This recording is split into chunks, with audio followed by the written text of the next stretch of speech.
Option सुरुवातीला 50 रुपयांनी वाढत होता आणि काही वेळाने त्याच निफ्टीच्या मुवमेंटवर 70 रुपयाने वाढायला लागला. निफ्टीने काय बदललं? काहीच नाही.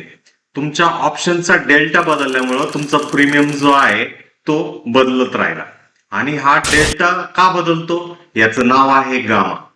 तर गामा जो आहे तो डेल्टाला बदलण्याचा परिपक्वता होतो. डेल्टा म्हणजे अंडरलिंग मध्ये एक पॉइंट हल्ल्यानंतर ऑप्शनचा प्रीमियम जो आहे तो किती बदलू शकतो.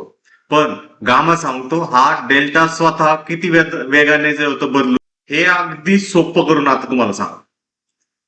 तुमच्या कारचा स्पीड आहे 50 किलोमीटर पर तास. हा स्पीड म्हणजेच तुमचा डेल्टा.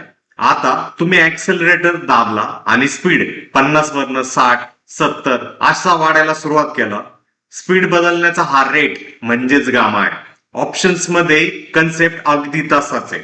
म्हणजे जर डेल्टाला 0.5 वरनं 0.70 वरती जर जायचं असेल तर त्याकरता गामा सुद्धा चेंज होणं सगळ्यात महत्वाचं आहे आणि तेव्हाच तो डेल्टा 0.5 वरनं 0.70 वरती आपल्याला तिथं जाताना दिसतो. ऍक्च्युअल नंबर्स बघूया. निफ्टी 24,000 वरती आहे आणि तुमच्या कॉल ऑप्शनचा डेल्टा जो आहे तो 0.50 आहे, जो की ऍट द मनी ऑप्शन आहे. आणि त्याच वेळेस त्याचा गामा जो आहे तो 0.02 आहे. निफ्टी जर एक पॉईंटनी वरती गेला तर डेल्टा जो आहे तो 0.50 वरनं अप्रॉक्सिमेटली 0.52 आपल्याला होताना तिथं दिसतो. म्हणजे पुन्हा मुवमेंट जर त्यामध्ये आली तर 0.52 वरनं 0.54 जो होतो होताना दिसतो. इथेच एक्सपायरी ट्रेडिंगला या बेसिस वरती ट्रेड करणं धोकादायक असू शकतं. विशेषतः ऍट द मनी ऑप्शन्स मध्ये गामा जो आहे तो खूप इम्पॉर्टंट होतो. निफ्टीचा छोटासा मुवमेंट तुमच्या डेल्टामध्ये खूप मोठा बदल जो आहे तो करताना दिसू शकतो.